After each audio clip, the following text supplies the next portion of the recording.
everyone. Hello. Welcome to Facebook Live with Kelly and Ryan. I'm Kelly. I'm Ryan today. Obviously, they are out right now, so we are subbing in. I'm Paulina, and this is Lindsay. I'm Lindsay. Hello.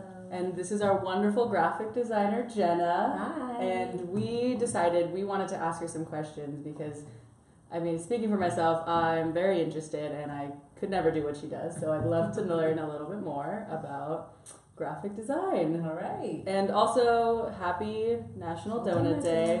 We are obviously celebrating the best way we could with hundreds of donuts. So, Yeah, Paulina brought in an amazing box of delicious donuts. Which one has been your favorite so far? I know you've tried some of them. Well, I'm really excited about this one, which is fully intact right now, but later it will not be. Is it the salted caramel? I think it's salted caramel. It looks amazing. I wasn't really listening, it just looked good. And this one's the matcha green tea. That's matcha, fruity pebbles. Might be a lot, but it looks really good. And I did have a bite of the bacon and the lemon, both were delicious. So those would be your favorites, you'd Yeah. say? Okay. Mhm. Yeah. No, yeah. Anyway, let's get started.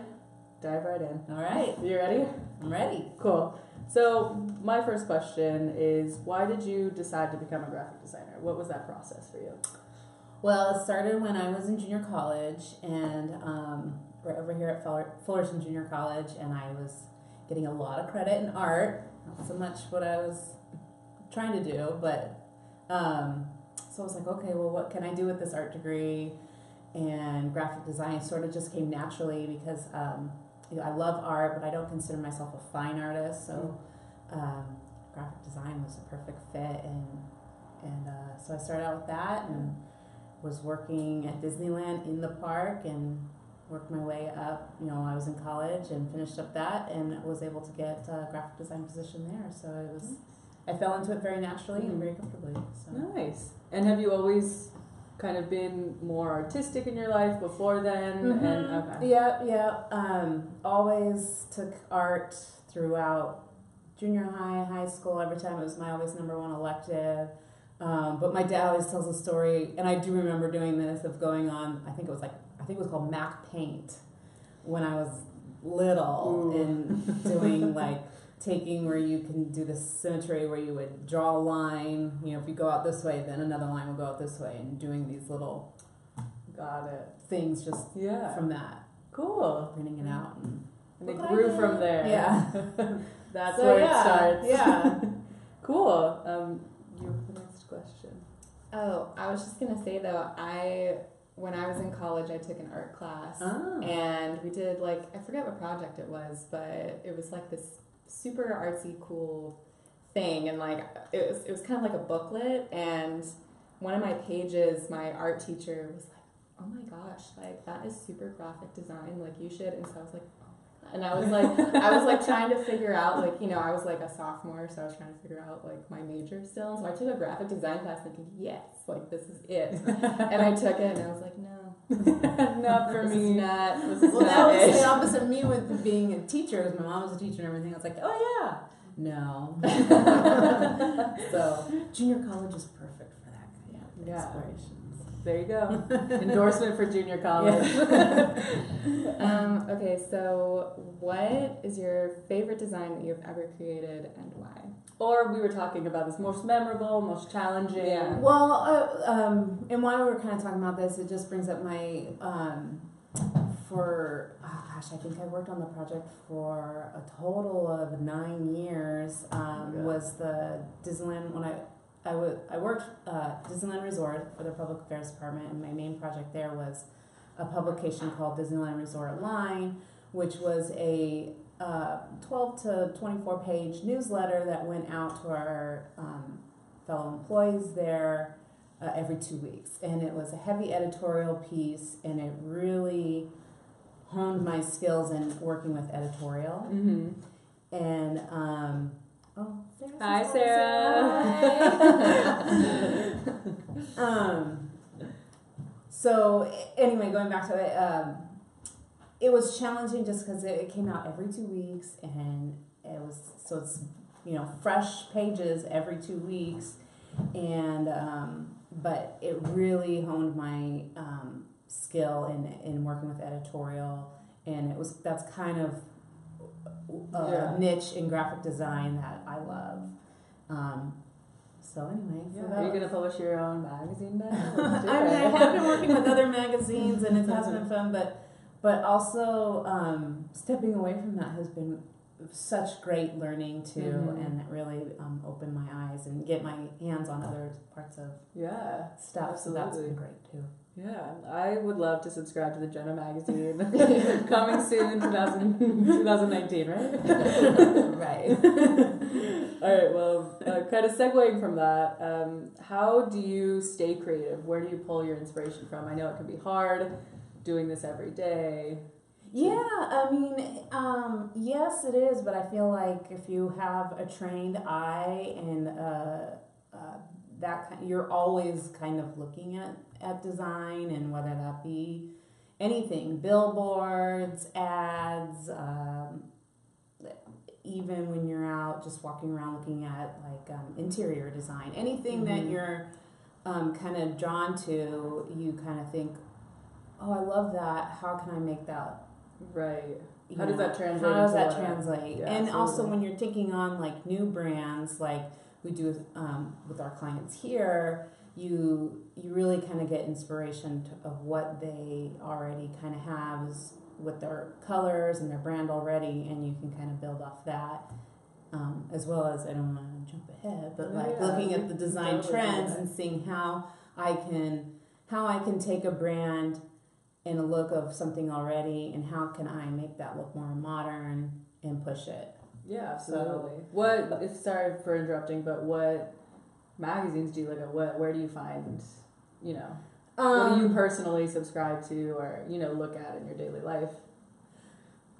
I mean, as social media obviously is everything. I mean, constantly drawing things from that. I mean, it just depends on, a lot of times if it is something I'm unfamiliar with, like if clients want a certain look, like they say, oh, I want to have a real vintage look or whatever, then I will take the time to research kind of that look and see. And even going on, I mean, as simple as going on, if you want to get like a jump start on, like, say somebody gives you an infographic or something, you say, just going even on like Adobe Stock, and like, just as simple as like, okay, then you kind of start getting your brain going, and then you can kind of go from there, look at images.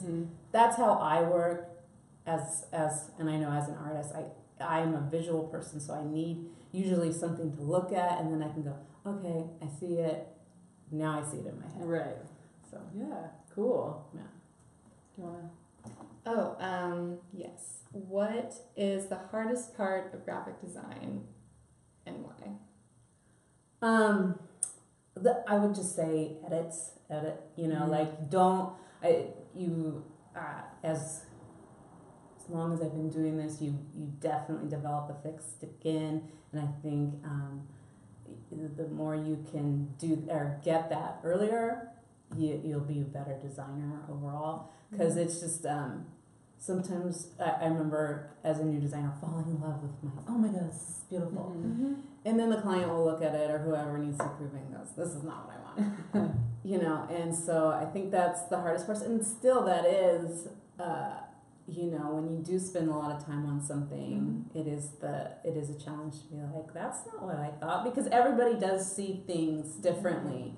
And ultimately, especially if you're working with a client, they need to be the ones that are happy. So that's probably the challenging. And then I would say the hardest part is time. Everybody wants everything like yesterday. Yeah. So you're trying to produce things rapidly, and just stop pausing to take the time to either look away and come back to it is very beneficial, and I am guilty of it, but that's how mistakes go through, so that's probably the hardest part. So definitely.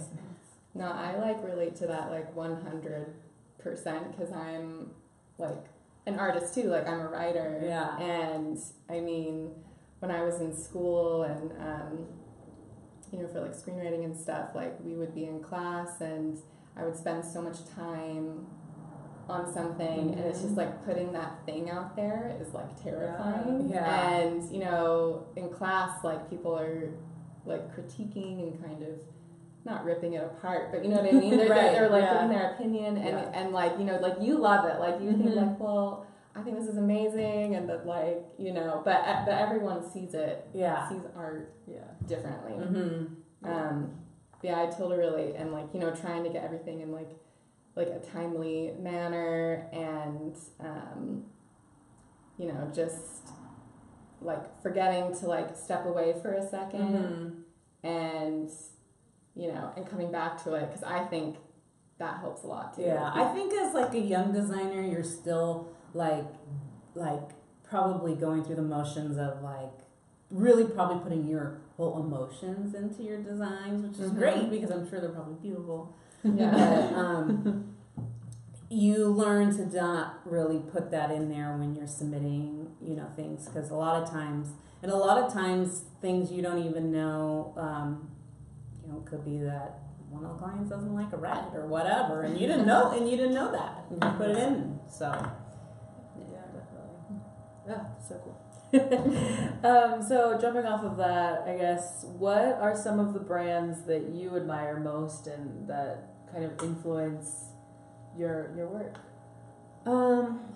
So I'll probably, like I was saying, like this question always kind of stumps me, and I don't know why, because it feels like a simple question, but I mean, I think like some of the ones that have obviously influenced me, I mean, number one is probably Disney, only because I had spent so many years there, and I guess I'll probably just say like I did, that's where I spent a bulk of my career before I went part-time.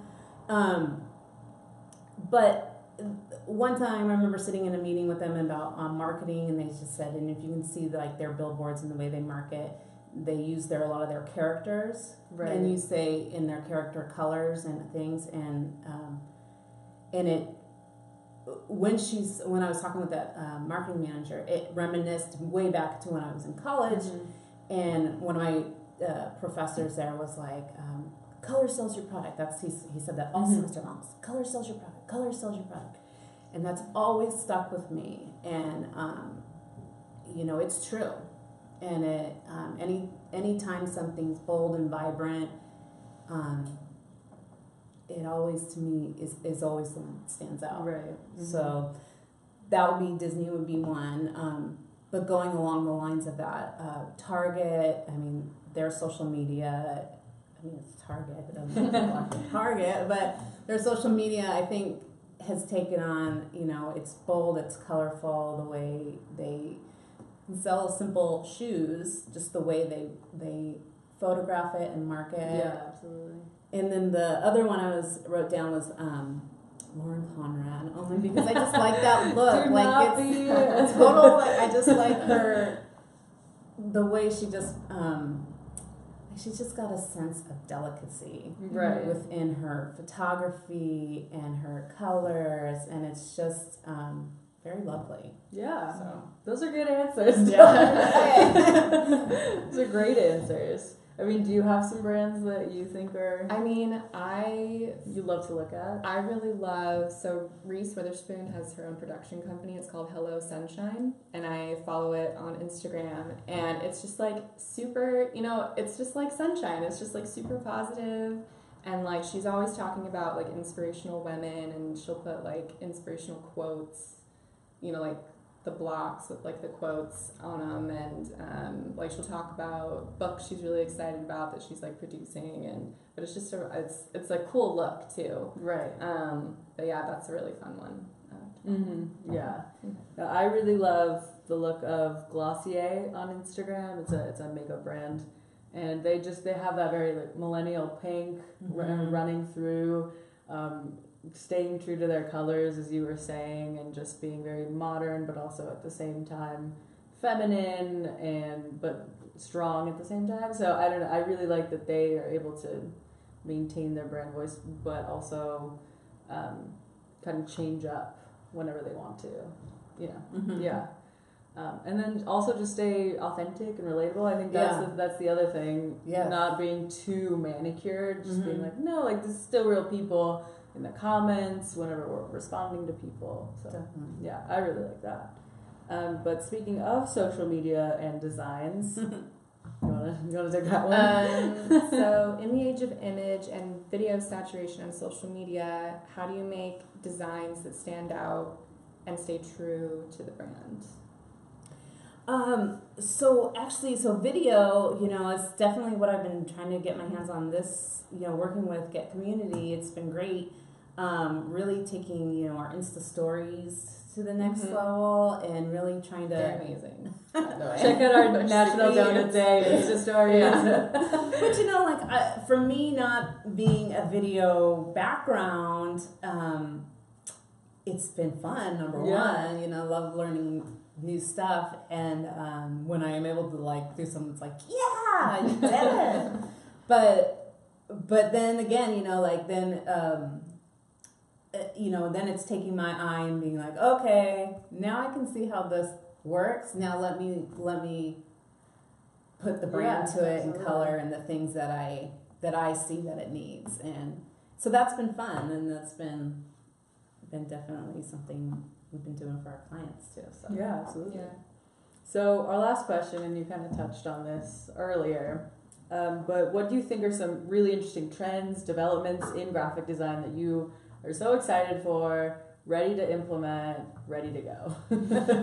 Well, I think the number one, and you see it everywhere, is those bold, bright colors, the gradients, and I think it was throwback to the 80s a little bit, a lot of it I am excited for, but I'll be honest, it's not my personal taste, right. but I think it's fun, and it's definitely eye-catching, and that's always great. The other one I wrote down is handcrafted too. So you've it's almost just opposite, where you've got these bold bright colors going on, and then you can take your handcrafted brands, and usually you see those in food and beverages, very detail oriented designs, but both are cool and both serve a purpose. So Yeah, absolutely. Yeah. That sounds really interesting. I'm excited to see that. So that's all of our questions, unless you have something else to add that you've been dying to say about graphic design. I think Kelly usually ends this with a podcast recommendation. So this is I have a podcast recommendation, and the podcast is called Still Processing, and they talk about pop culture, and I love them. I listen to them every week, and I love getting my pop culture from the New York Times writers on that podcast. So, do you guys have any recommendations? I mean, I don't know if Drea already recommended this, but when I was in Palm Springs over Memorial Weekend, I was stuck in traffic. She had recommended that I listen to That's Why We Drink, which is a podcast.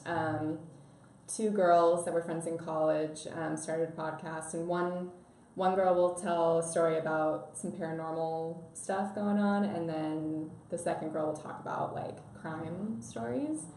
And it's really funny. It's kept me so entertained when I was, driving for 5 hours. So yeah, I did start listening to that one too a little bit. Yeah. It's really. What about you, Jen? I really like it. Okay, so this is going to be embarrassing to admit, but if you are a Bravo fan, there's people out there. You may be out there, but I would recommend Watch What Crappens if you're a Bravo fan. If you're a Bravo fan. That I've heard is a good one. If you like Bravo.